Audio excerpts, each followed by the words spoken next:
Good morning, everyone, and thank you for joining us here today. I'm Carolina Alberna, CEO of the Brazil-Canada Chamber of Commerce, and I'm very happy to present you another edition of our Brazil-Canada Talks, 9 Steps to Bring Your Company to the New Normal, featuring Ricardo Emmerich, Managing Director and Sales Business Leader at Hewlett Packard Enterprise in Brazil. After his presentation, Ricardo will be joined by Reza Motalebpour, founder at INGWE Immigration Inc., Daniela Miskulin, Educational Consultant and Immigration Case Analyst at INGWE Canada, and Peter Hawkins, Managing Director at MELLOHAWK Logistics and co-chair of the Brazil-Canada Chamber of Commerce, for further discussions. Just a few housekeeping rules. After the presentation, we have a Q&A session with the panelists, so if you have any questions during the webinar, please type them on the Q&A box and we will answer them in the end. Just before I start, for those who are not familiar with the BCCC, for 47 years, we've been building relationships between Brazil and Canada, strengthening the bilateral relationship in investment, trade, best practices, and mutual growth and prosperity. Our relationships are private and public, featuring managing directors and decision makers of small, large, and very large companies and institutions. Our volunteer board of directors has expertise, knowledge, and connections that can only be found by being active players in the Brazil-Canada market. We're a membership-based association and we support our members through information networking. If you want to learn more about the BCCC and how it can help you, please let me know. I'll be happy to book a conversation. So we're very excited to be having this discussion as the first event of the year.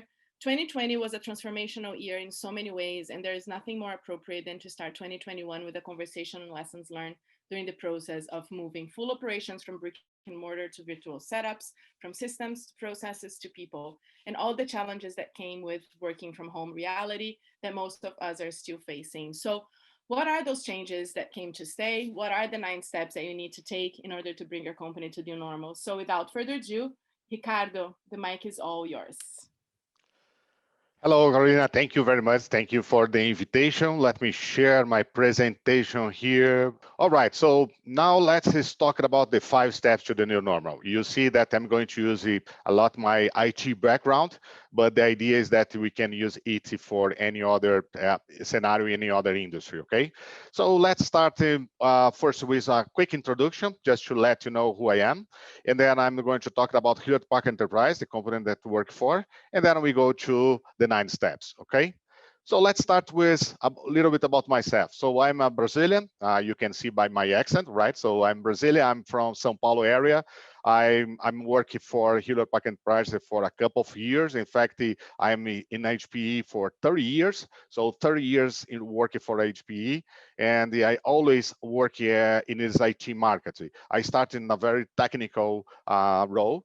And then after that, I moved to different management positions. Since operational management positions, IT, I was responsible for South America IT in HPE for a couple of years. So I mentioned that sometimes I one side of their house, the other side, and the other side of the house. So I also a consultant.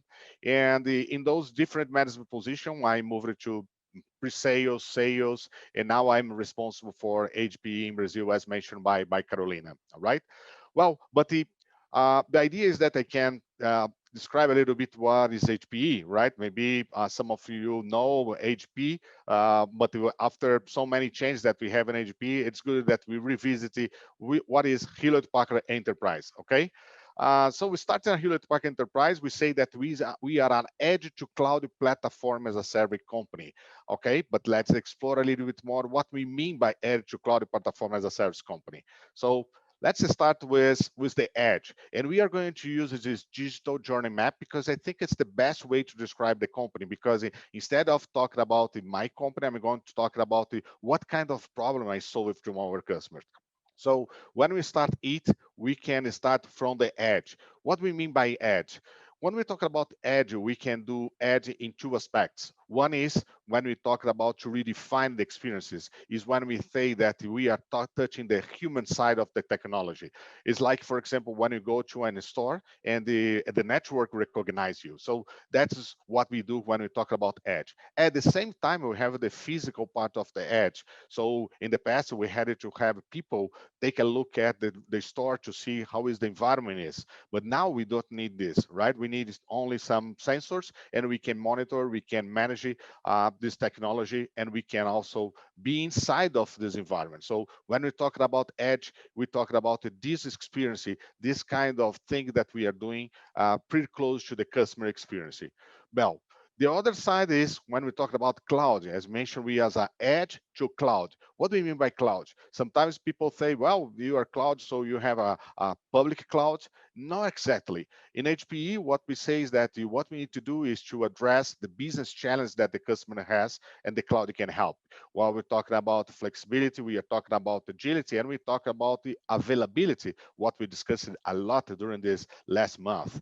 And when we talk about cloud enabling, we are talking about the, the ability that the HP has to provide this experience, this benefits to our customers. And we do it in different ways. We do it by providing the best of technology to your data center that can be with an experience like you have in the cloud, and also provide tools that can help you to accelerate the transformation, accelerate the development of the application. Okay, but when we're talking about digital journey map, of course, that we are talking about data. And when we talk about data, because if you talk about digital is data, we need it to be we need to have some information that we can use, and in order to have this, we need to transform this data in insights for our business. So for that reason that we talk about intelligence, and in two ways, right? We talk about intelligence, provide artificial intelligence for our customer. At the same time, we talked about the AI, okay, which is in fact when we talk about the artificial intelligence for the operations of IT. Okay, well, we have the operational model, because if you're talking about a different way to work with the cloud, with the edge, with the data, we need to think about how we can address the different model to operate this new environment. And I really like when IDC says that data is no longer the oil, is no longer money, but in fact it's water. And when we think about water, it's because nobody can survive without water. So if you cannot survive without water, you need to protect, you need to have trust, and this is what we do in this area. So this is a different way. Take a look from the digital journey map perspective. What is HPE? Of course, that when we're talking about HPE, and we take all of this as a platform, as a service, we are putting everything being provided to the customers according to the customer needs. So we respect the demand of the business, and we can provide everything that we have here as a service. What it means is that you do not need to pay full for a 5 years infrastructure or for 5 years network if you only need in the first year part of it. So for that reason that we can provide as a service that you can consume this technology, you can consume everything according to the needs of your business, okay? But let's see behind the scenes, because if everybody knows that behind the scenes we have a lot of products, okay? We are not going to cover all those products here, but we have uh, products in the networking area, what we call Aruba, that is one of the subsets of our company. We also have a lot of HPC or high performance computing, and some of you may know Cray is one of the recent acquisitions that we have in HPE. And we have a lot of other products here. All of those products have a very good market segment position. So you can see that we are number one, number two. When we talk about hybrid IT, we are talking about basically the compute and storage. When we talk about intelligent edge, we are talking about networking and all the edge devices that we have to support the vision that I mentioned about edge centric. And we have what we call financial services. So in fact, we have a bank inside of HPE. So this is the way that we can transform our products in services. In other words, we can transform the hardware that you have as a kind of subscription, and you can buy and you can consume according to your need. Okay, this is Hewlett Packard Enterprise, the company that work for you, and we represent HP Brazil. I'm responsible for all this portfolio in HP Brazil. Okay. Okay, but we are here to discuss about the 9 steps to the new normal. Okay, so first of all, it's important that you already know that I am an IT guy, and when we talk about pandemic words, we have so many words in this discussion, right? So many words. So we talk about COVID, we talk about economic, political, new habits. I'm not an expert on that. I'm not an expert to discuss all those things. Of course, that I have in my opinion. Of course, that I study it, but I do not have all the information about it. But when we talk about technology and digital, and we have so many people say that at the end of the day we are accelerating this digital transformation, we are accelerating the use of technology with all this pandemic. This is the area that I can talk more, okay? And in order to make this conversation a little bit easier, before I start to talk about the 9 steps, I'd like to agree with you a definition about the digital transformation, okay? And why? Because we have so many different definitions about digital transformation, but this is definition that I'm going to share now. You help us in our discussion about the 9 steps, okay? So first of all, we make a clear differentiation between what is a digital transformation and what is a digital optimization, and why we have this kind of differentiation. Because in fact, well, let's just start begin talking about what is exactly a digital transformation, what is optimization. Is when you use the IT infrastructure, when we use technology to change something in my business model, in other words, the model that make monies, or in my operating model, the money that the model that in general creates the product that I use in my business model. So let's return to the definition. Why I'm doing this differentiation? Well, when I apply technology to change the business model, when I apply the technology to change the way that I'm doing business with the customer, when I do this kind of thing, in general, we are thinking about a new revenue. We are thinking about a new product. So probably when we are managing this kind of thing, the way that you manage your budget is different than when we're talking about the operating model. Because here, in general, we do not have a P&L still in place because it's new. So we are talking much more about an investment in digital transformation to a potential that you may have in your business model, something that you are going to redefine your product, redefine the market norms that you have. So this is what we call digital transformation. And you see in the next steps, in the next slides, in the 9 steps, why it's important to make this differentiation again. An operating model we call optimization. So if you apply the technology to make something faster, to make something cheaper, more efficient. So you are only working inside of the company. You are not changing. We are not managing. We are not. You are not, for example, selling new products. You probably not changing a lot the interaction with that you have with your customers. So in that perspective, we call optimization. You see that both are important. We need to work in both, but to have a clear vision about what is a optimization and what is a transformation is important, not only for the funding that I mentioned, but also the way that you manage it. It's completely different way that you manage one and manage another. We are going to discuss a little bit more. Okay, so this is digital transformation when I apply technology to change my business model, and optimization when I apply technology to change my operating model to be more efficient.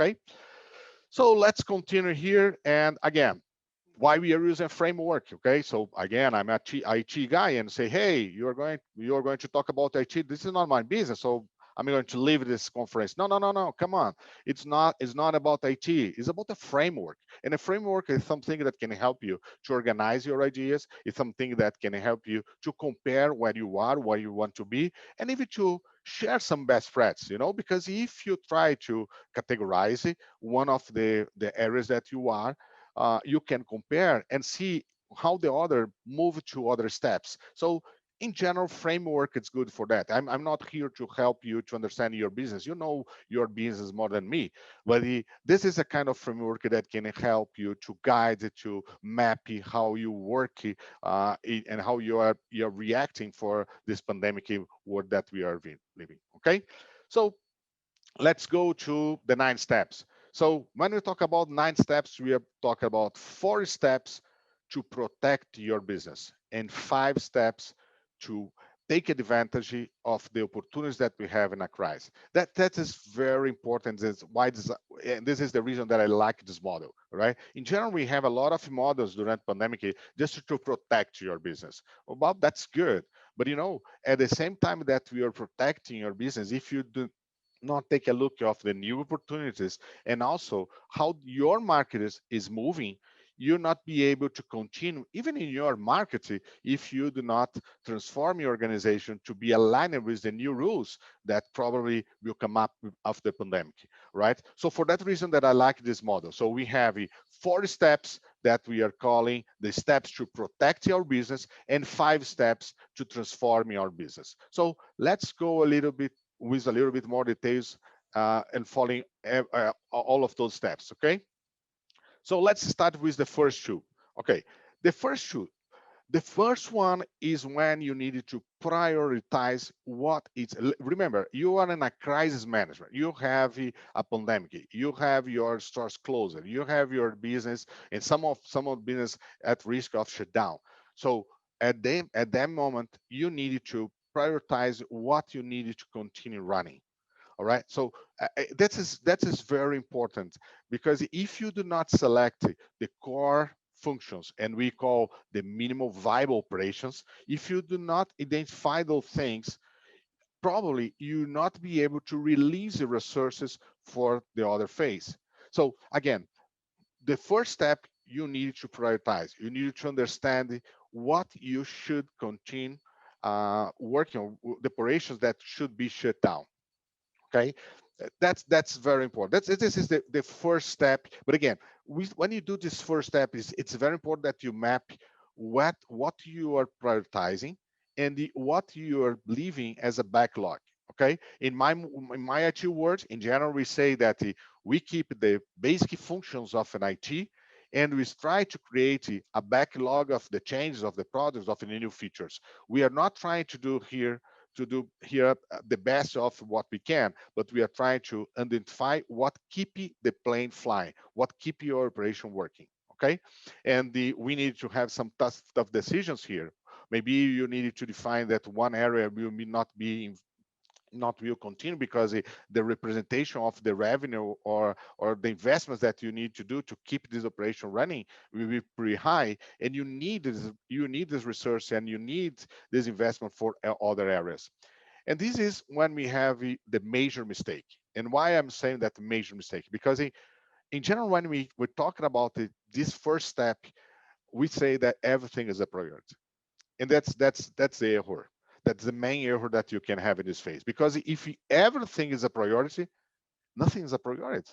You're not putting anything in the first place, because everybody is the first place. So if everybody is the first place, who is the second place? So that's critical. And again, we have a lot of let's say human behaviors to try to think about what is important for me, but at this moment it's very tactical decision about what is important for the company. Okay, now that I'm selecting and identify what are the key areas that I need to keep it running, I need to go to the adjust. What is the adjust phase? Just is when I start to identify clearly what is this new organization that I have with only the areas that I'm prioritizing.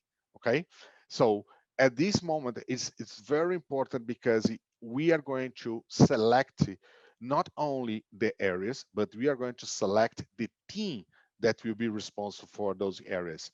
And here you see that I put here a note here that because at this moment I need to understand what are the resources that I can start moving to the other side of this process, that are the areas that I'm going to create the new.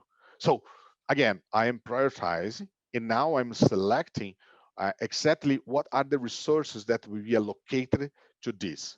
And I need to do a very I need to have a very clear vision about what will be the new operation, and I need to have a very clear vision about what are the resources, because I'm going to clearly communicate it to the organization. And why? Because imagine that we have a logistic operation, and you have I don't know, the logistic operation A and the logistic operation B, and for some reason you define that A will not be will not be a priority, and B will be a priority. If you do not communicate it, what will happen is that someone will request you to use the logistic operation way, but hey, come on, you define that you do not have resources for that. So you need to clearly communicate, because all the other areas, all the other stakeholders, or even your partners need to understand that this A is not an option.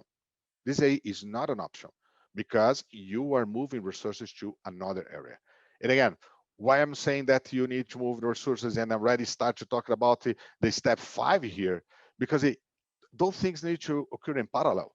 You cannot just wait for the end of pandemic and say, "Hey, come on! Now that it's everything back on normal, I'm going to think about what I'm going to do." No, first, because you're losing opportunities that probably will raise it during the crisis, and secondly, when you define that you're going to move, your competitors already moving and already defining a lot of the other things. All right.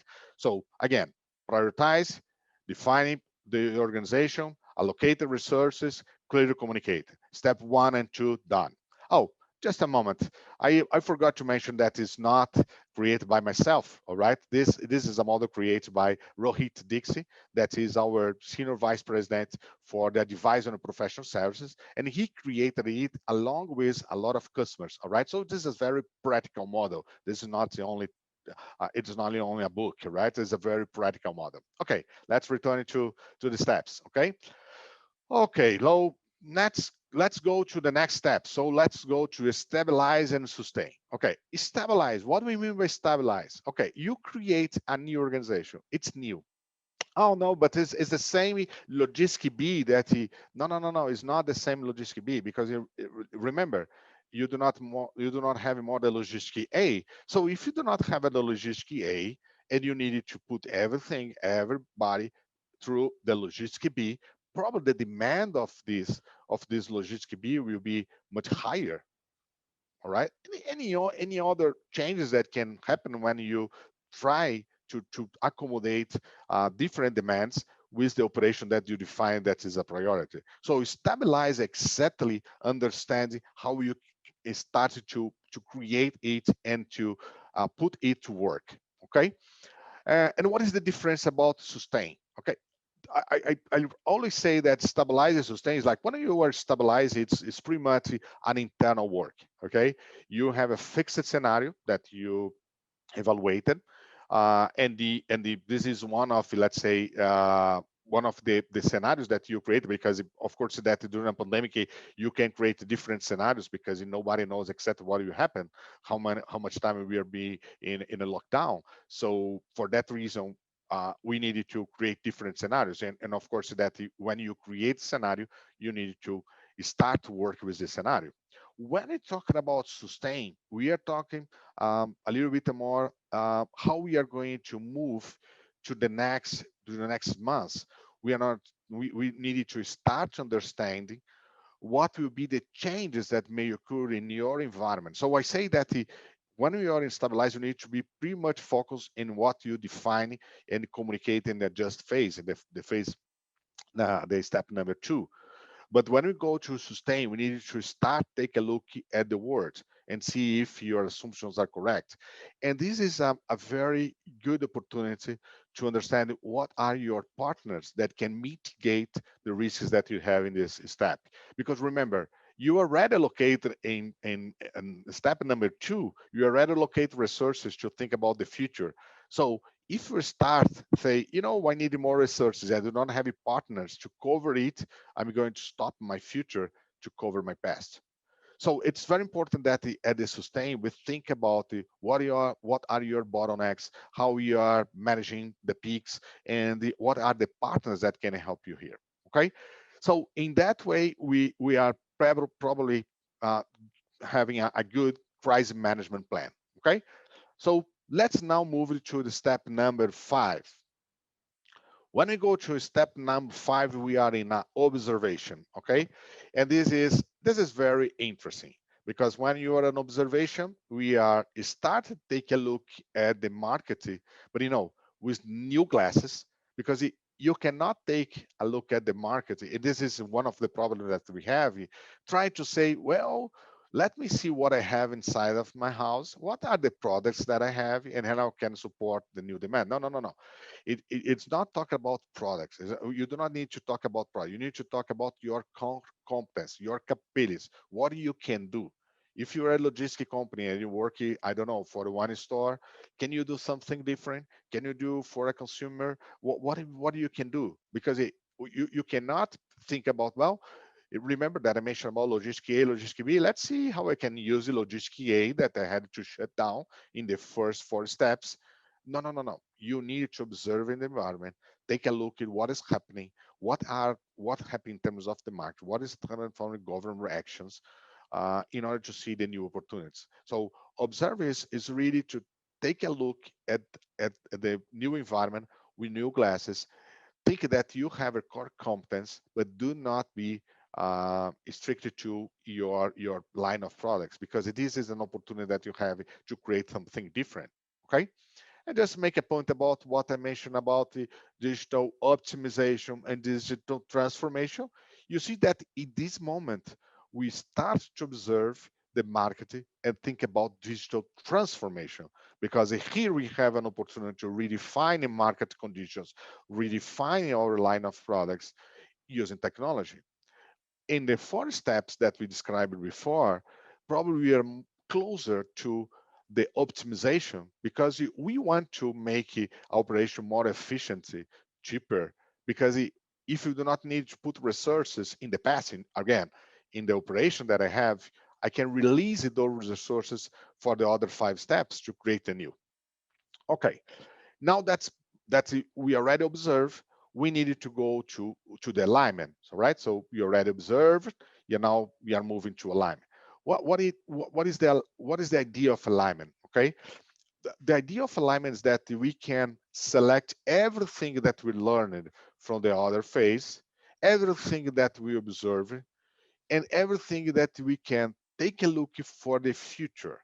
Here it's very important that we start to think about have some partners engaged to give you an external perspective, because at the time that you already observe and you are going to do something different, you need to be sure that you have everything that you learned from the first phase, from what you observe, from your what you have in your market, and what are the innovations that sometimes some of the innovations, some of the new techs, the things that we can apply for our business are not inside of our company. So this is the time that you need to align. And why we need to align? Because again, we are this is a new area, a new area inside of a component that already exists. So I need to be aligned, because in some way in the future we are going to have the new and the old being one. So we need to align all those things in order to avoid a disruption. Well, someone can say, well, but when we talk about digital transformation, we really want to create a disruption. Okay, but you do it because you know that you are doing it, not because by accident you define that you create a disruption and you did not take care of the things that you have in your 4 steps in your operation. Okay. All right, just after that, we move to design. That's a very important phase, because this is a low cost phase. You only try to test it with your papers, with your post-its, with what people are saying, with the opinion of the experts. You are not invested in money. You are not doing the transformation that is the next step. So at this time, it's that good. You start to think about how we are going to design and how we are going to take a look for the future of what you are designing.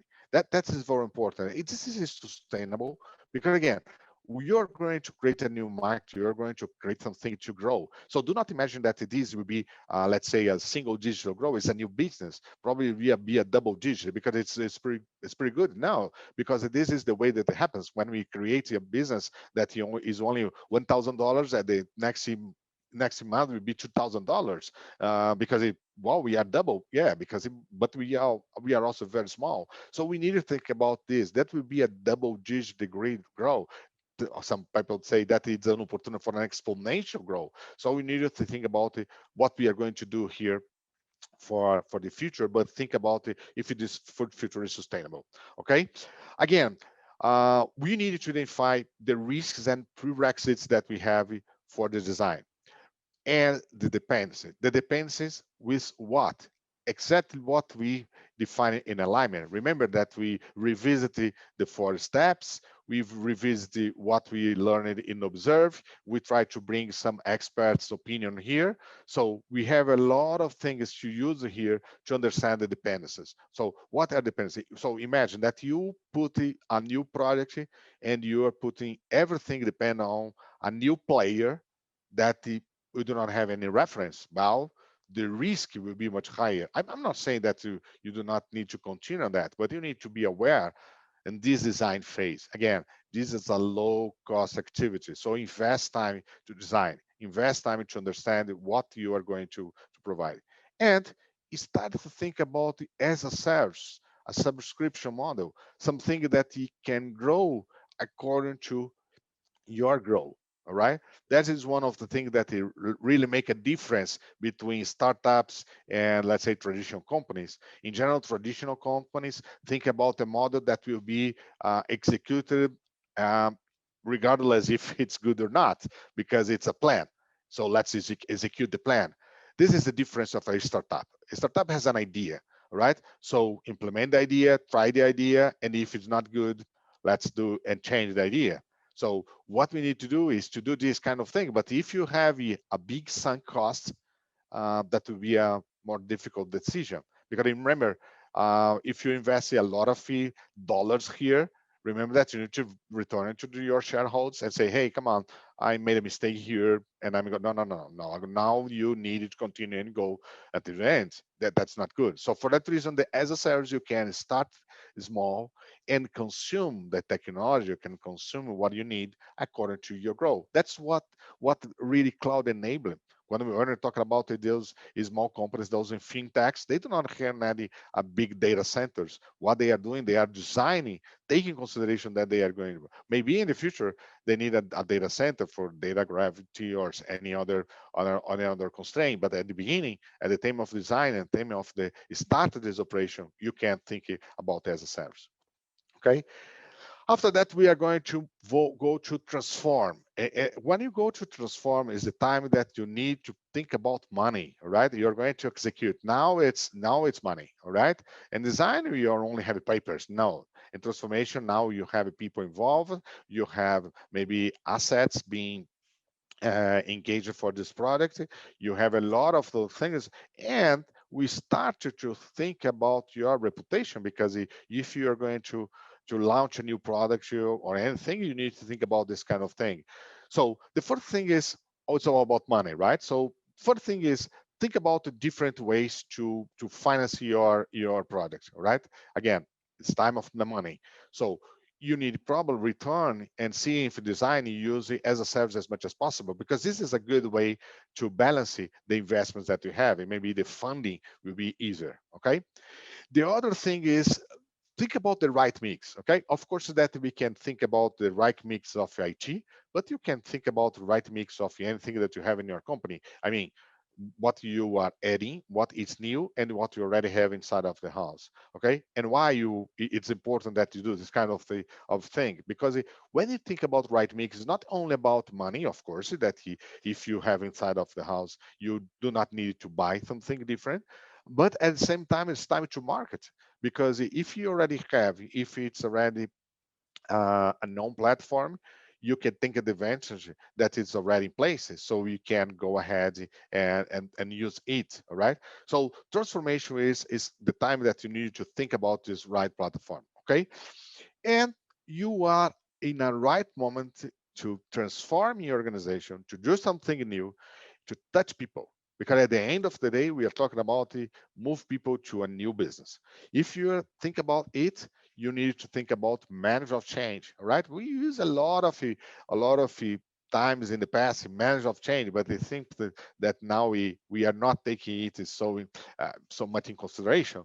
But again, management of change is important for all the 9 steps, right? Even when you start to separate, remember in step 2 we started to put resources here and move resources to the other area, That it's already a manager of change activity, right? So how we are going to motivate these people that are here, and how we are going to motivate these people that are here.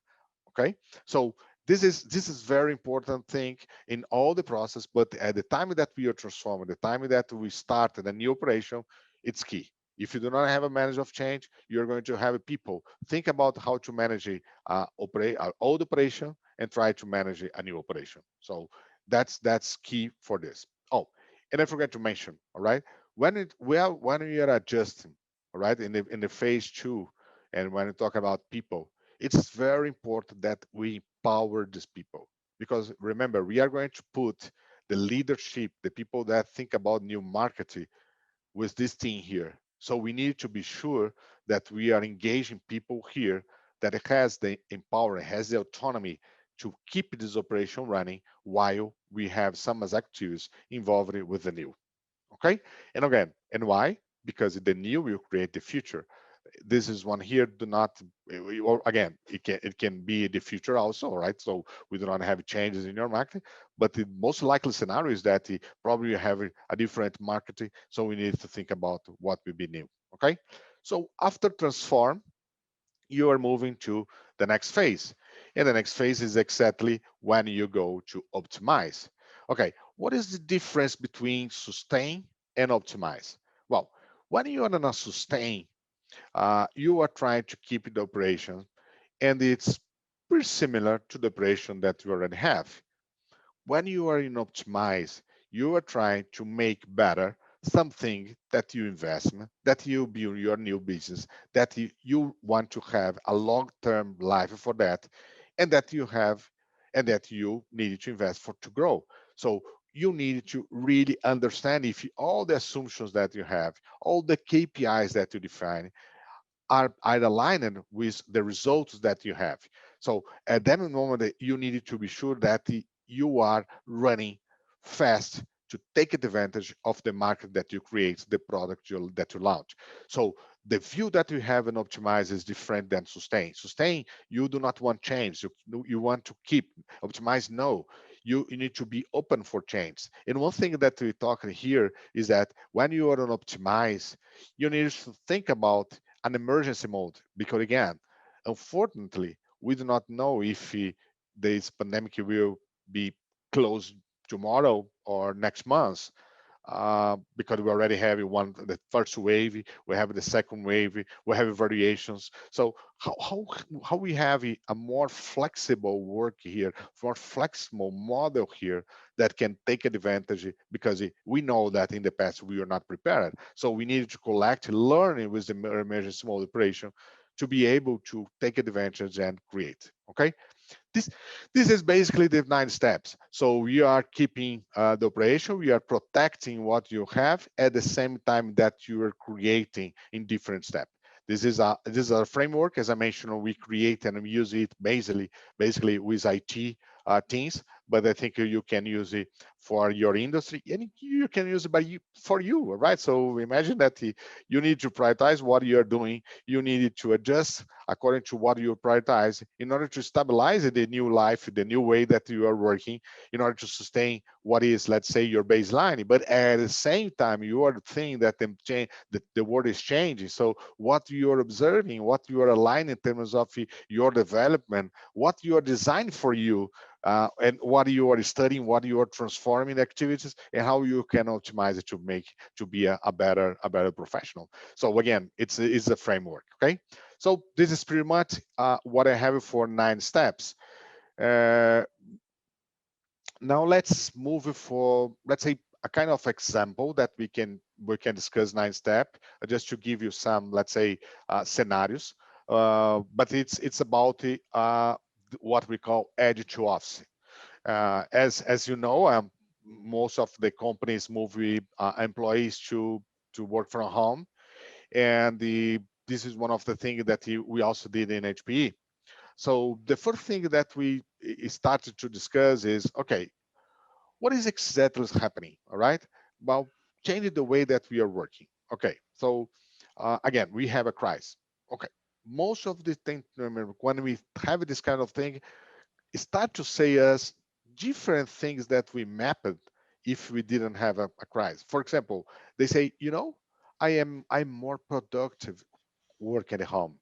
Wow, interesting. Well, again, they like the flexibility. In other words, they say that work-life balance is better. And again, we are saying that maybe the office should be a place for social and cultural activities. In other words, we can keep the office, but now with a different with a different idea, with a different purpose. Okay, so when it starts to do this kind of thing, we started to discuss about what we are calling edge office. What is the edge office? Edge office is anything, any place outside of an HP office. So it can be in your home, a coffee shop, or any other place outside. Okay, so we start to think about it. We do not need the people inside our office to be productive. Of course, that when we start the discussion, we have a lot of myths. Okay, and we can say, well, first of all, the myth is remote work strategy is exactly a hybrid workforce. That's a very critical point. So when we start to talk about edge, and remember, HP is a tech company, so most of our employees already had the possibility to work from home.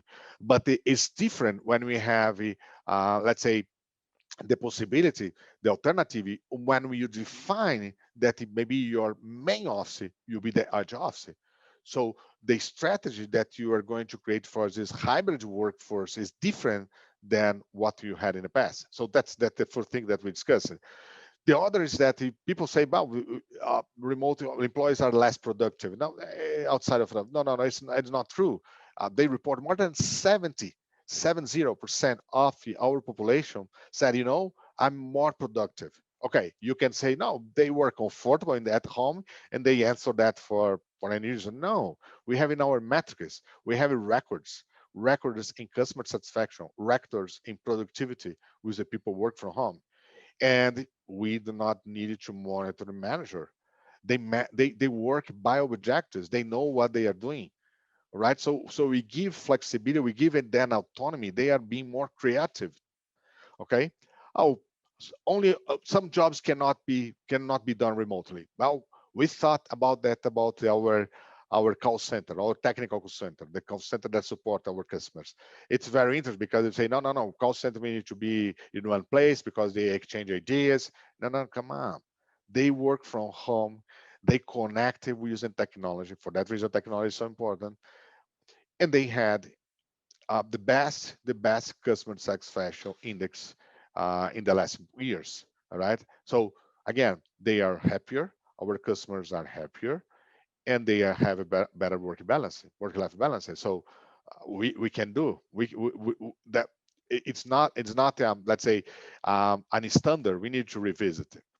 Okay, we need in-person contact to sustain the culture. I think in some way it's true. All right, but people say no, we can orchestrate changes remotely, but again, at least for Brazilian, for Latin people, we like to be together, we like to see each other, and I think it is create creativity. All right, just an example. We are here in this conversation here. I cannot see you. I'm trying to make it very comfortable for me, but I like to see the face of the people, and I like to have the coffee after this kind of thing, right? And why? Because the coffee is the place when we can be creative, when we can exchange ideas, when we can go out of the next steps. Maybe someone here then have another step, have 11, have 12 steps, and want to share the experience.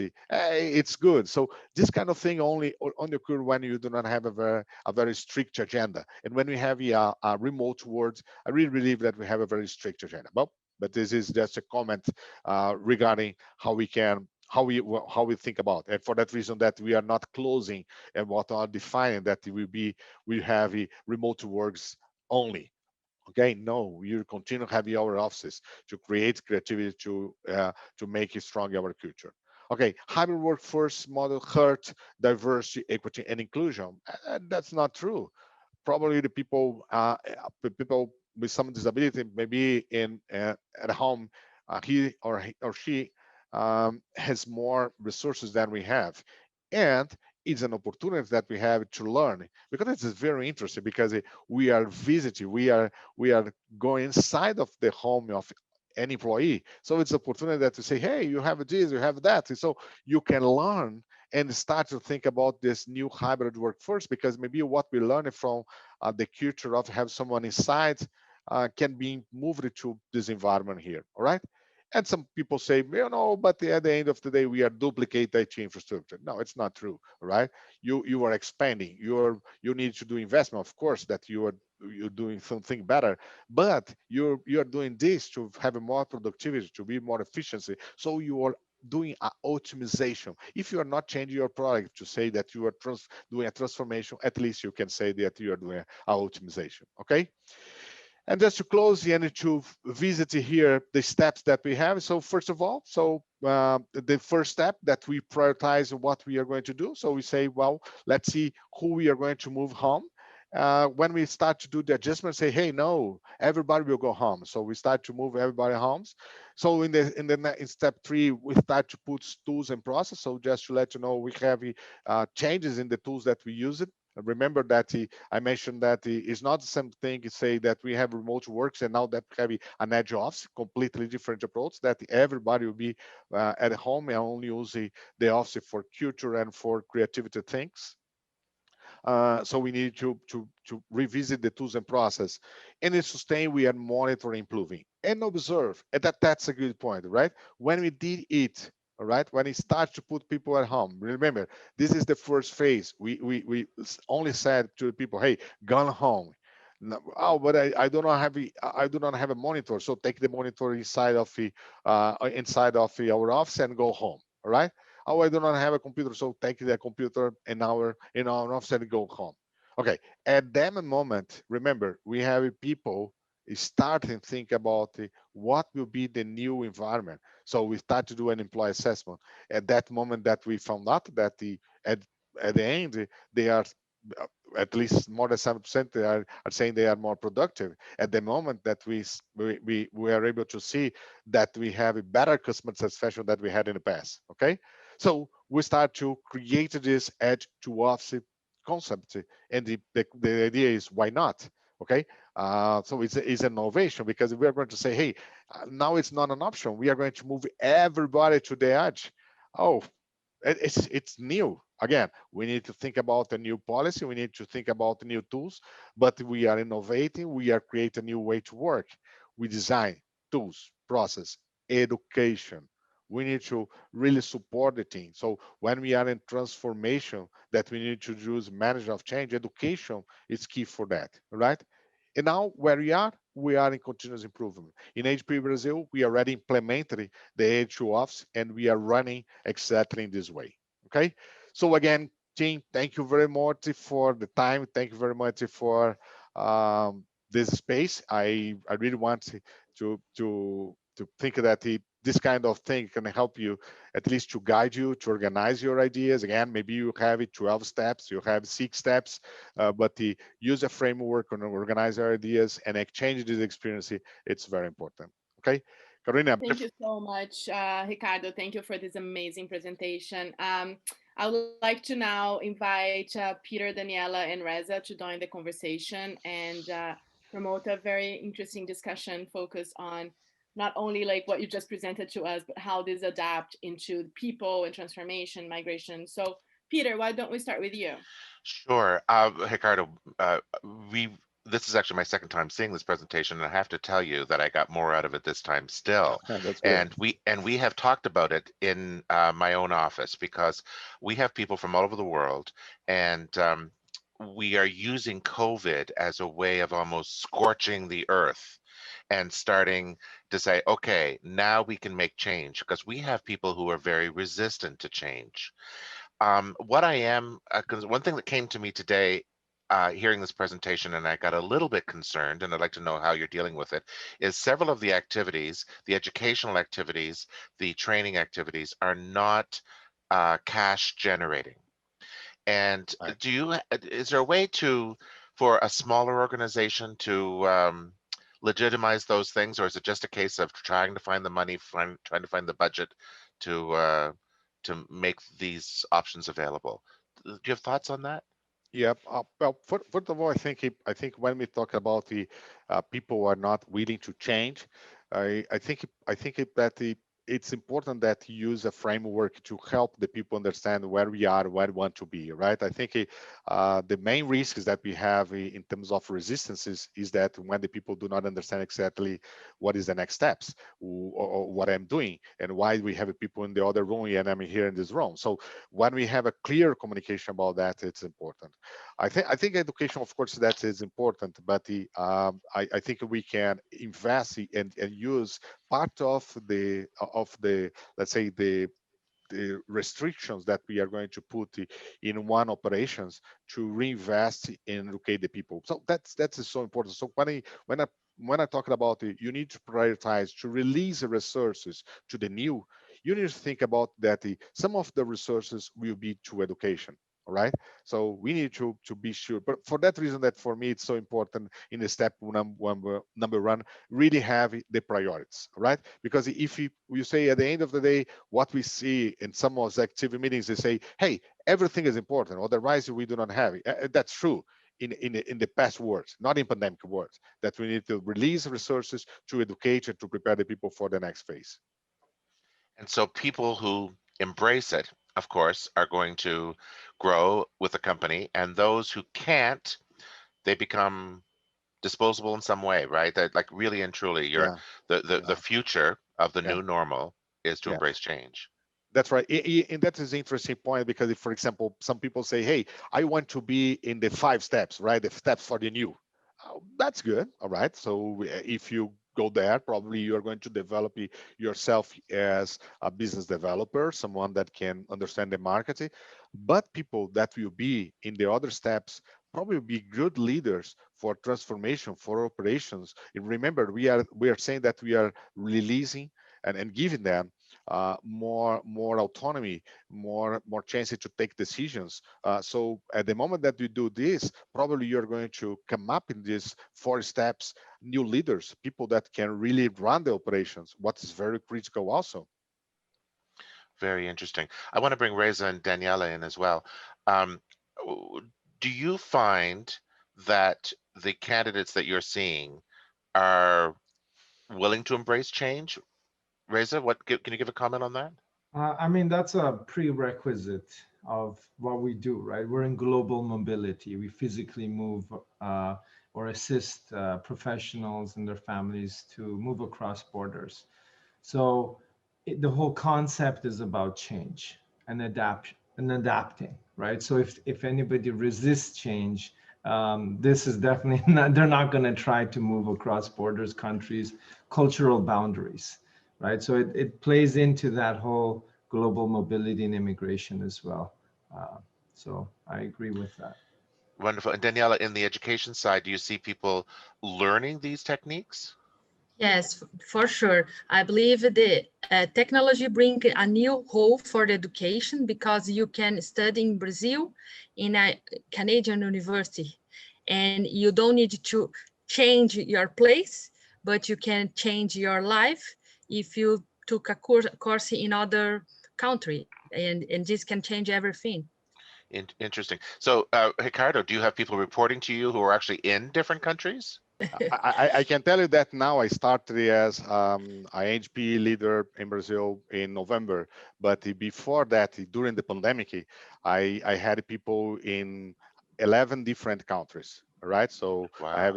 I had people in all the Latin America countries in US, and so it was a very different experience. And it's very interesting because we start to make some very good connections, and the people at the end they said, I feel more engaged, closer to the team that we used to have when we had some, let's say, on-site meetings, right? Because if we recreate a new environment, we had some of the meetings just to talk, right? And that was a very good experience. So yes, I think the pandemic helped us to learn that we can work with people from different countries, supporting different countries. Because if, for example, I just remember a case when we had people from Chile support a customer in Puerto Rico, right? It's not pretty close, right? So, but at the same time, it's he was supporting, and I said he was supporting at the same time that he was supporting his family because he was at home, right? So Yes. it's an interesting point. Wow, that's so interesting that you could still maintain that water cooler gossip. I think that's so funny because now it's interesting. We had a question for we have several great questions here. Paulo asked about whether the virtual contacts creates more trust or less trust. I have a thought on that, but Ricardo, what is your thought? Well, I think it trust it does not depend of it, all right?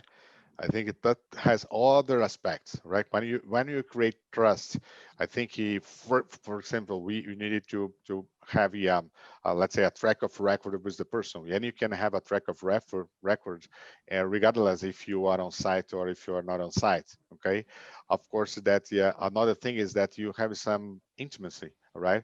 Because you know that he trusts it when you know the person, you know all the aspects of this person, and at this time that we have a remote, we had a chance to know the human being behind the professional. That's very interesting, right? Because in the past we had some people like we are right now, right, in the office, but now we have some children. You have the family, we have a Behind the parents scene. behind the scenes. That is so fantastic because we are using the best of the people. You have, instead of you having only a professional, you have a human. All right, so if you are human, you can make more connections. So I don't think the virtual world can be a barrier to create this trust. I think we can create a barrier if you think that the virtual world is artificial. But if you use the virtual world to connect to your home, to connect to the human being, of course that you're going to make more connection. You're going to create trust. Now, it's interesting because I do have a converse thought on that. I am much more careful about what I say when I am online with people because there is a record. I I'm a funny guy, but written down, some of my jokes sound terrible, and so I have to tell you that civility is Uh-huh. something that I use online very much. You know, I miss the opportunity to scream at people. Um, are you hopeful? Are you hopeful for the future of work and the future of the business? Oh yeah, oh yeah. I think we are in a, let's say, in a big movie, all right. And I'm sure that 2001 will be lucky. This love stories when we have a very happy end. I think we are being closer to this happy end, all right? And I think the transformation that we have in the people. Okay, people can say, no, we are not transformed. You are transformed because you are close to your family. You are close to best what you have, so you're transform yourself. So if you have a better people, of course that we are going to have a better world, right? So of course that will not be easy, right? But we transforming our life is in 24 72 hours. What I cannot do in this year, all right? So I really believe in a happy end in 2004. I'm very optimistic about how we are going to have maybe not the first half because it will be still let's say a stabilized moment, all right? But I'm sure that we are going to optimize in the second half. Wow. So one thing that I want to stress to everybody is that the 9 steps can be applied not only to enormous companies like Hewlett Packard Enterprises, but can be applied to, your own entrepreneurial company and any small company and your division of a company, and also to those people looking for work. I think that's really important that the more professional you can be, the better. And really, it is a case of prioritizing what your resources are and then using those appropriately for the things you need. Because I do find a lot of people spin their wheels looking for um, opportunity when they can't get one. What I'm going to do now is actually I'm going to leave you all. I am going to do something else. And but Ricardo, thank you so much. Thank you, And Peter. Reza, Daniela, and Carolina, over to you folks. Thank you so much. Okay. Thanks, Bye Peter. bye now. Thank you, Bye. Peter. Thank you. Yeah, for your participation. I really appreciate it. And we'll continue with the questions here. It's very interesting because I do believe that this priority, like it can be applied to people and it can be applied to your own personal growth. So it's very interesting. The framework is extremely interesting. So thank you for showing and sharing that with us. I would like to pass to Reza and see, like, Reza, do you have do you have any questions for Ricardo? Like, how do we apply, how do we merge like the technology and the transformation mindset into transformation of people in immigration, they're moving countries? Well, yeah, I mean, it was actually a follow-up question from what Peter had just discussed with Ricardo as well. So Ricardo, let's fast track 1 to 2 years ahead from now, considering the new normal that you have discussed. Do you see a balanced mix between virtual online interactions and meetings and in-person interactions? Because as you know, we're more in the physical movement and interactions, and your basically presentation was all about the digital transformation. So if we fast track 1 to 2 years and we look at this quote unquote new normal, where do you see the balance? Do you see it lopsided, going more virtual? Do you see the 50-50? Because obviously it has a long-term effect. This whole pandemic has had an immense long-term effect, and a lot of the characteristics and the new styles of work or lifestyles will remain with you, right? So what are your thoughts on it? Yeah, that's a good question. And I had a chance to talk with several companies, and we always start any conversation say, hey, are you going to move back to the office? It's a clear question, right? And what you understand is that all the companies are thinking that they are going to be different. Okay, they are going to be different. So all of them start to think that we had a lot of things that in fact were not true, right? For example, only if we have the person at the office they work. This is a kind of let's say manufacturing plant in the revolution, years and years ago. We do not need this. So we can have the people work from home. So I think we are going to have a big transformation. But at the same time, as I mentioned before, everybody agree that we need a space to have a conversation, to solve complex problems, to have different interactions. So for example, network is pretty difficult to have in a virtual environment. For example, now we are here, for sure I would like to meet some people. I saw some of the questions here, some of my old friends, people that learn and grow with me. So I say, hey, I would like to say hello and to be with them, but unfortunately I can't. And of course that in any interaction we would be able to grow more and more and more and more. So for that reason, that everybody understand that. So I think we are going to have more remote workers, more people work from home, better to say that. But they will continue to visit the office, and that will be more interesting, because instead of go to the office and go to your desk and say, hey, come on, let me try to concentrate here, I want to go to the office and say, hey people, I'm here, come on, let's discuss, let's talk about the business, let's talk about new ideas, okay, because I'm here to touch you, right? But that's I think that will be a big difference. We are going to continue to have office, but the purpose of the office will be completely different. Yeah. If I might, I completely agree with you. I think that we're even discussing internally how to deliver content. I think we believe that content is going to continue to be delivered online. And for little meetings, small meetings and catch-ups, I think Zoom is going to continue to be, but the networking and the brainstorming sessions and the okay, let's solve a problem together, let's fix digital transformation, how we're going to do the next steps, right? Right. I think that we'll go back to that the human interaction, because again, it works virtually, and everybody's been running, companies are going on, everything, I think the transformation is pretty smooth for most of the companies into moving working from home. But in the future, I think that hybrid of the touch and the personal connection and the go and have a coffee together and happy hours and networking will definitely be why people will leave their homes to go to the office or to go to a meeting room. So that's very interesting as well. Dani, any questions from you to Ricardo as well? Or yes, I have some questions. We are in Canada, and we have part of our immigration process is still on paper based. And I'd like to understand that you have this kind of problem. Maybe Justin Trudeau needs to call Ricardo today before lunch, because you have a immigration process paper-based.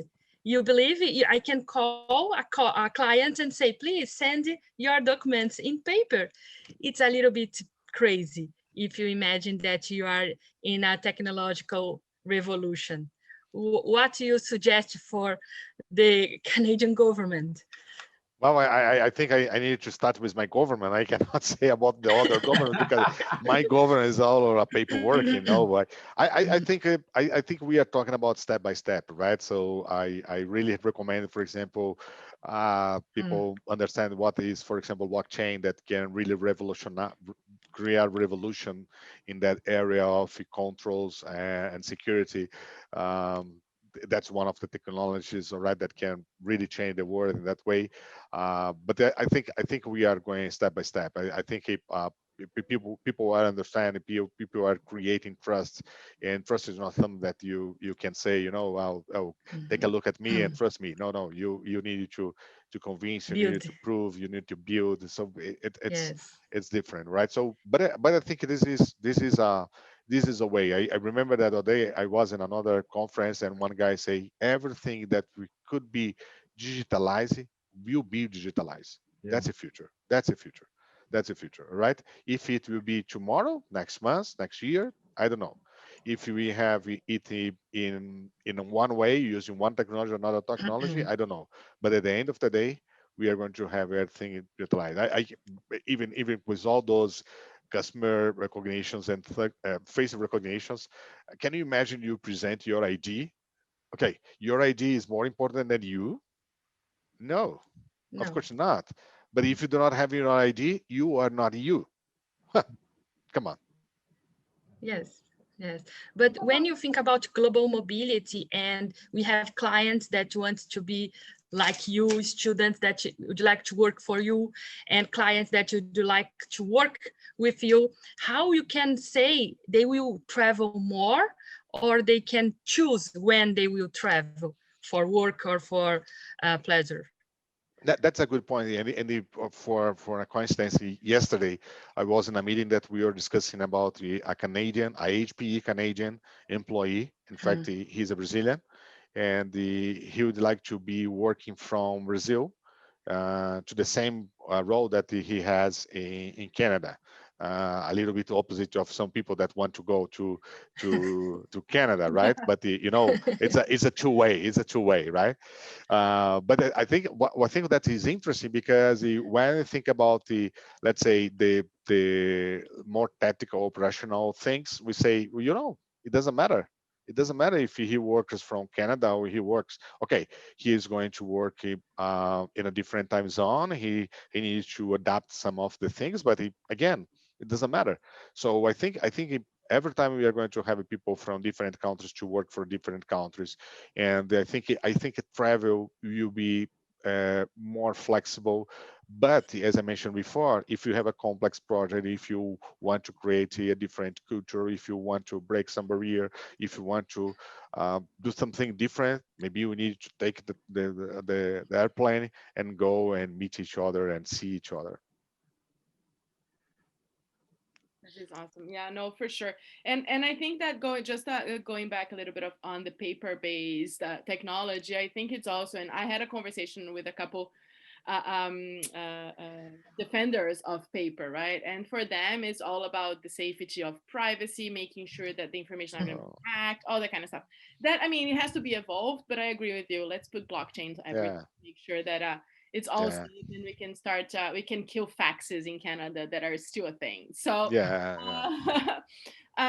so I'm gonna start with some of the questions here that we have from the audience. And please, if the audience has any other questions for Ricardo, for Reza, for Dani, please put it in the chat and in the Q&A box, and I'll be happy to answer for you.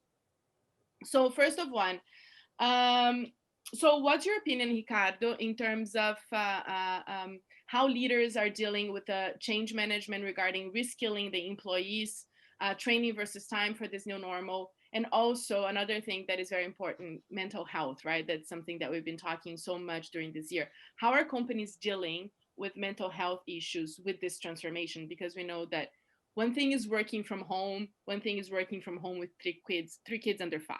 So Yeah. how are you dealing with that? Yeah, I think that's a very important aspect, right? And this is one of the things that we discussed during the definition about the new model, right? But what we are trying to do, well, first of all, we are training leaders, okay? So I attended, for example, the leader forum of HPE with around the 300 people, along with our CIO. And one of the topics, imagine we talk with our CEO, right, Antonio Neri. And one of the topics was how we are going to manage this hybrid work, right? So we are really thinking that we need to think that the leader should be different, right? We need to understand that we have people in the office and we have people out of the office. So just a small example, we can say that imagine that we have people work from home and say, hey, as I'm home, I can work from 10 a.m. And the guy that arrived at the office says, no, I want to be at 8 a.m. So how we are going to make a team meeting when we have people with so many different things. At the same time, when we talk about have someone work from home, we have all the channels that you mentioned, right? So if you have 3 kids at home, how you can manage the 3 kids. So for example, one thing that we learned, and I'm talking about myself and my leaders, is that at the end of the day, do not worry about the kids running. Do not worry about someone say, hey, come on, just a minute. All right, I'm going to separate a fight here, that happens sometimes, so it's part of the game. So we needed to understand this new environment. But to be very honest, I don't think we all leaders are prepared for that. I think we are learning, and we are learning according to the challenge that we have. So first of all, I think I like the concept of growth mindset, right? So we really need to think that we can learn, and we need to be flexible to work with these different words. And talk about how we are board supporting specifically in HP. We have a program called the wellness program, when we have support for people that need this kind of thing. Because again, you're right. Some people say, hey, come on, wellness, edge office, work from home can be for everybody, but I need to see people. I need to go home. I need to go to the office. And we will have the office. You will have the office. All right. We do not have the office right now because safety is the first priority, right? So I cannot put the people at risk. Of course. Yeah, and it's like, I feel like it's also, I mean, the option of leaving the house for 1 or 2 days a week, I think also in that. Yes, give the choice Yeah, for the people. yeah. For that reason, that's important to continue and to maintain the office. And by the way, the office is the one behind me. Yeah, I love I, that. I like to keep it, right, because people that know say, hey, this is the office, right? And so it's good. Close to It home. exists. Can I Exists jump and in give here? us the hope that we will be back. Carolina, can I jump in here? Of course. Yeah, so Ricardo, moving from the theme of creating a support network or the resources for existing staff and the teams, there's a lot of questions or concerns from people regarding unemployment, right? So obviously this pandemic has created opportunities and also created and destroyed opportunities. So Right. unemployment has increased everywhere, globally. Going forward and intertwining it with the digital transformation that you're talking about, how do you see unemployment and this digital transformation merging? Is it going to be in the digital age? Obviously, everybody's expecting machines and everything to take over, and and the typical theories and conspiracies sometimes even, right? Yeah. Do you see job creation something that will catch up again, or will digital transformation change how we look at employment and unemployment? And I think this is a big question for a lot of people who right now in Canada or in North America or in Brazil or anywhere else are either transitioning, looking at transitioning, or currently unemployed. Yeah, I think that is a discussion that we can open another forum and have another 2 hours discussing about that, right? Yeah. I'm going to talk about 2 aspects, right? First, the aspect of the unemployment caused by economic price. Okay, so as I mentioned before, I think we are going to recover our economy. And so we are going to recover or better, we are going to mitigate the impact that we have on employment in the next month. All right, I really believe on that. But this is, let's say, the economic aspect. The other aspect that you mentioned is about, well, we're talking about the digital transformation. This is a new revolution, and we are going to take jobs. All right.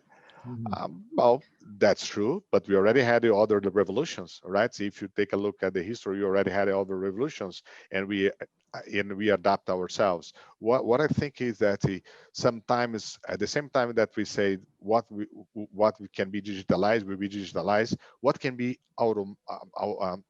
automated will be automated, right? All right, of course, all right. If you do something that the machine can do easier for you, probably because it's boring. All right, we are going to replace. We are going to give you a space to be in a space of a human. Other day, people talking about the autonomous car, right? And say, hey, we are going to have all the cars like the ones that they are developing right now without a driver. And you know why? Because we do not know to do this. We do not know how to drive. We are killing people. Yeah. All right. Oh no, but they have one car that killed. Oh yeah, one. How many we are doing? So I think some of the activities that we think that will not be replaced by a machine will be replaced by machine. But if you go to the report in the World Forum, it's very interesting because they are talking about some of the areas that will be replaced by a machine. But there are a lot of others that are being created. So again, we need to adjust ourselves. We need to observe. You need to understand this new environment to start to adapt, optimize ourselves. We need to change the way that we are doing. And reskill as well, right? That's where it comes. For sure, for That's sure. the thing. Instead of being operating the machine, the robot can do that. Let's train the person to have a management position. Let's educate them so they can take up like jobs and challenges that actually going to be fulfilling instead of pressing a button like for 8 hours a day, right? So it's all about making sure that it's the automated process are being replaced, and for optimization, of course, and then all the other ones. And Carolina, I mentioned that it's a conversation for 2 hours because again, what you mentioned, education is key, right? Because some people can say, okay, but we are going to replace someone, but the person does not have enough education to go to the new opportunity. That's true. So the problem is the change, or the problem is the education. You know. And how you prepare those employees. And it's a revolution, and you need to take care of everybody and don't leave nobody behind, because everybody must study again. Simple like that. And as Peter mentioned, and like what Peter mentioned and like highlighted from your speech is like the future of the new normal is embracing change, and change comes in terms of how your job's going to change, how your position, how your company, and how the way that you deal with work-life balance, employees, like colleagues, family, all of this. That's right. Yes. We can imagine that in the future, one employee can immigrate many times during his career because he's looking for opportunities and new markets. And maybe start in Brazil, move to Canada, and after go to US and Europe, and can be the future. Yeah, cross-border employment and job hunting, right? It's not, if you have the language, if there's an overlap of skills, to basically it would be a new world in terms of employment, right? If based on the immigration and the labor laws, if the governments obviously create more barriers, then that would be difficult. But if they have those pathways, then it would help both employers and people who are unemployed or looking for more opportunities, employed people. So that balance, that global balance can be created, but obviously governments have to want to do that first. Yes. So I know we touched like that point earlier today, but there's another question here about flexible hours. How do you manage that? You mentioned like there's some people that wanted to start at 10, some people need to start at 8. How do you manage the teams, making sure that everyone is available for at least some period of time together so they can collaborate in terms of flexible hours and remote work? All right. I think this is a challenge, but if you think we already have this challenge, right? Because HP is a worldwide company. So we have people that work from China, people that work from Europe, people that work for US, Canada, people that work from Canada. And we already have to adjust the different time zones. We do not say to the people in Brazil, you know, you can sleep because nobody is wake up. No, no, you are going to have a normal life, right?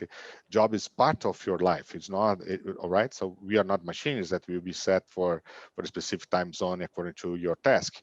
So for that reason, we already manage this kind of thing. So what we are going to do is to put them in the leaders' mind that we need to manage it in the same way, but now with a regional team.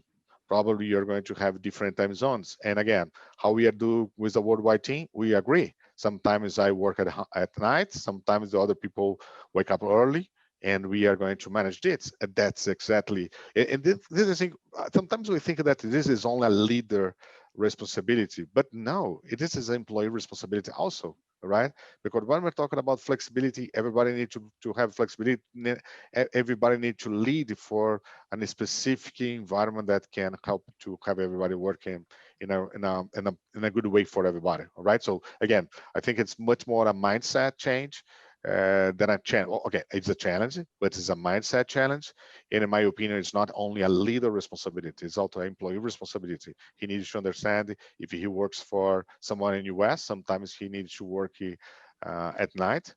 For example, wrap up meeting like I did with you. It was night in here, or you're not. All right, so that's part of the game. Yeah, no, it's funny. We have a friend that used to live in the UK, working New York hours. He would work from 2 to midnight every single day, and that was his life, right? Yeah. And then talking about that, we've been hearing more and more about companies that now, because everything is remote, looking to hire employees outside of their borders, right? So I'm gonna go to Reza now about this question. How does it work in terms of regulations and laws? Can I find a job, for example, living in Canada? Can I find a job in France and work there? Uh, Does immigration apply for remote work, or how does that work? Yeah, so it's basically work and employment related immigration, and each government and country obviously has their own regulations on that.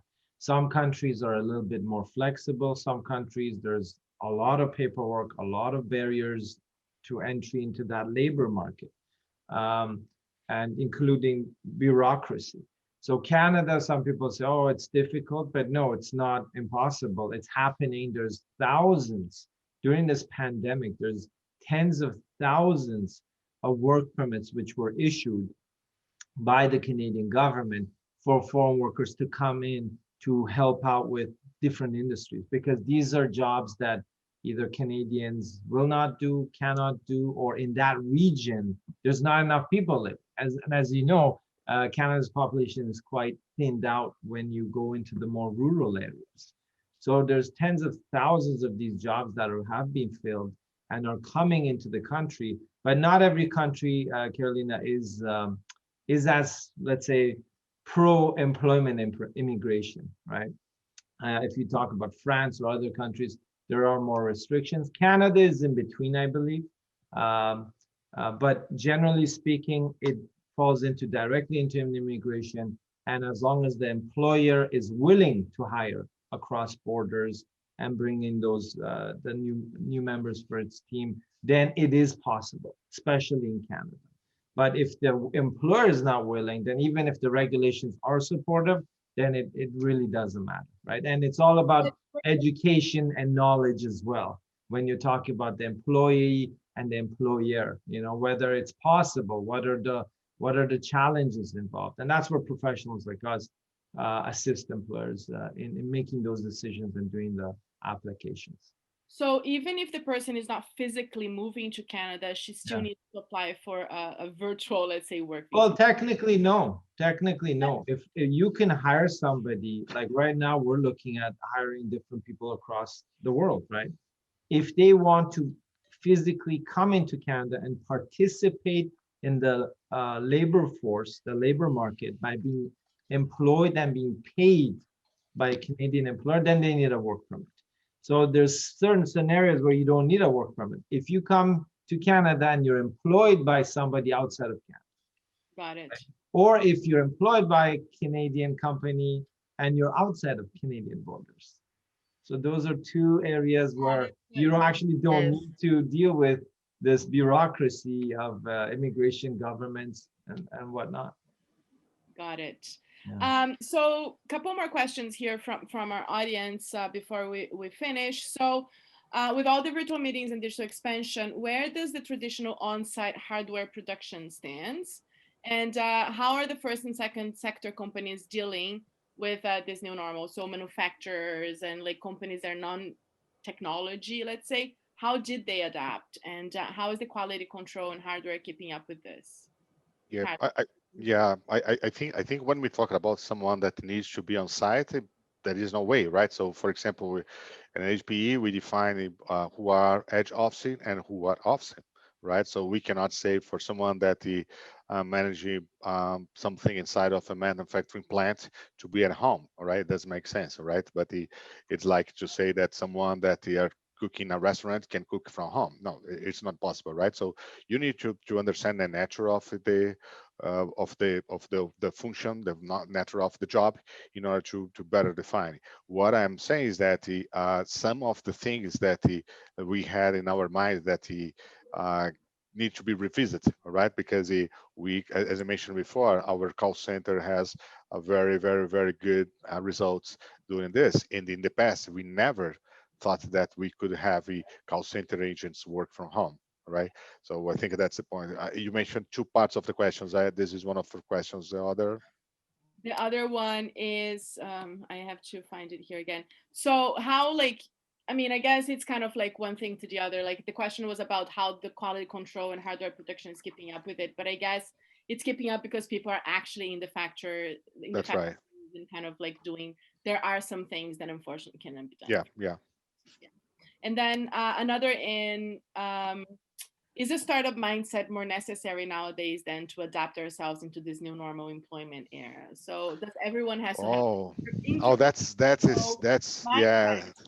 Yeah, that's nice. That's very nice because I had a conversation with another digital transformation expert, and we were discussing exactly about it, right? Remember the observe, right? When I take a look at the market, and we discussed that the startups can be faster in that moment than the traditional companies. And why? Because when we are a traditional company, we try to observe the market and see how we can sell our products, right? So we are looking for customer issues for our products. When we are in a startup, we start in a complete different way because they do not have products. So what they do, they try to visit the market, say what they need, and then create the product. So the observation that they have at this moment is much more, let's say, effective than the observation that we have in a traditional company. So the question, well, it is a long answer, but the answer is yes. We need more startup thinking, right? We need to have people that really think. And again, as I mentioned before, we have an opportunity to create a new business. But if you create a new business and we do not have a chance to rethink, to revisit this decision and start with another one, we are not doing what the startup company does, right? The startup company does exactly this. They try to do a project, a minimal viable, MVP, a minimal viable product, and if it's not working, they are going to do something different. Pivot. So that's right. Pivoting until it works. Yeah. Learning, right? And learn. Trying. Yeah. And we always say for like the startup, like the faster you fail, the faster you can get back on your feet, right? Yeah, so it will happen. So yeah, in HP we say fail fast, learn fast. Exactly. Yeah. So no, this is we're always talking about the entrepreneurship, right? The entrepreneurs inside the corporations that are developing the new processes and like keeping that spirit alive. Yeah. And then before we finish, and I'll ask you guys like some last points. What are your thoughts on young graduates? So students recently graduated, now trying to get into the work force with limited experience and trying to like interview online and have that connection with the employer like through videos. Any suggestions or tips for those young graduates? Reza, for you? It's It's a Reza will be difficult. good for that. Yeah. It's difficult. I think Daniela probably is better situated to answer that because Self-experience, right? yeah, it's more experience. What I say could be from my point of view, and that could be a bit different. I think Daniela is more in the trenches, and she could Yes, I give you think better insight. Yeah. I think we need to work hard with our partners and members to support the students. The Canada government already give more time in the PGWP, that is the time to stay in Canada to looking for a job, because the COVID is very difficult for all students. They are here and they are expending in dollars, and COVID arrived and they are locked at home alone without family. Yeah. And Canada understands the situation, and they are supporting the students, but the companies need to open the doors again because the students are here, and we are doing everything that you can to help them in their resumes, in the visa applications, to extend the permanency in Canada. But they need jobs, and some companies didn't call to Ricardo, didn't prepare themselves to the new normal, and they closed the doors. And it's very sad because you have a lot of students that work in restaurants, in shopping malls, in stores, and the stores are completely closed and they don't have any technological tool to sell online. We have an example in corner of my house. It's Marshall. It's a huge store with a huge variety of products, and it's closed. And I can see the product from my window, but I can buy online. Carter's, you have a big store, you can buy the product in Brazil. We have Carter's, the clothes for babies in Brazil, but you can buy online because the company is not prepared, and they are not hired, they fire the people and the students, and it's very difficult. We need to help, but the companies need to call to Ricardo and say, please teach me how to build the new normal, because we need more time to the vaccination finish, and the people need to work today, tomorrow, not after the vaccination. Yeah, it's definitely a challenge for sure. And I think that I agree with Daniela. I think companies have to, here in Canada, we have this Canadian experience myth, right? That's always like, I always keep joke, that's the chicken and the egg. You can get hired because you don't have the Canadian experience, but you don't get the Canadian experience because nobody hires you. So, and then you keep going in circles and circles and circles. So I call out to all the businessmen, like, and businesswomen watching us today here, like, open jobs for international students. They're extremely high qualified, and they have a lot to add. Diversity is important. Diversity brings innovation. People with different cultural backgrounds will help your company grow. So, we here at the BCCC are trying to do our part and our best to help those students to find their next job and to fulfill their Canadian dream, because in the end, if they don't have a job, it's hard for them to stay here, right? So with that, I would like to ask any further considerations, any final considerations, Reza, Dani? I think Yeah, Ricardo can close. Yeah, Ricardo, we're waiting for Ricardo's final keynote. No, I just want to thank you very much for the opportunity. Muito obrigado, because I had a chance to see a lot of good friends from Brazil attending. Some people that it's, as I mentioned before, I'd like to have a coffee right now, right? But again, we are going to have that, right? Maybe not tomorrow, not next month. Yeah, but I want to have a face-to-face coffee. I really want to touch people. I really want to touch people. Okay. Yes, we are people persons. That's right. So thank you very much.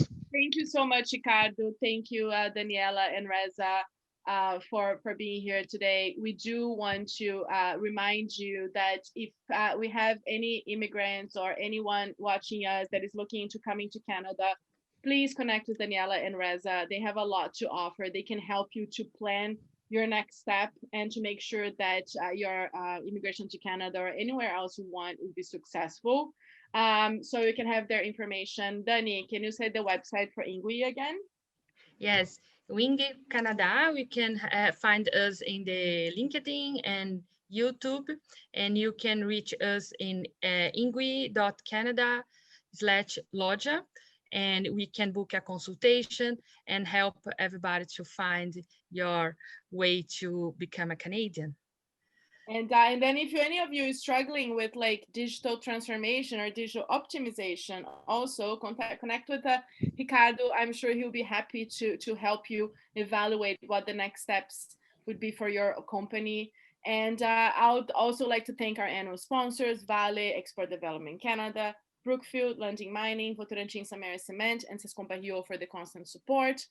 INGWE, MELLOHAWK Logistics, our members, thank you so much for putting this event together. Dani, thank you for introducing us to Ricardo. And we hope that the information shared here was fruitful and relevant for your business. Please keep engaging with us. Sign up for our newsletter, follow us on social media. And if you have any questions, please let us know. We'll be happy to help you as much as we can in terms to understand how to come to Canada, how to move your company to Canada, or how to move your company to Brazil. So thank you, everyone. Thank you. I hope. Thank you. Bye-bye. Thanks, Ricardo. Thank you, Carolina. Thank you. Bye-bye. Thanks, everybody. Thank you. I'd like to thank you, Mariana and Baris. They are in back, help us in the marketing. Thank you, guys. Thank you so much. And stay safe, everyone. Thank you. Bye. Bye.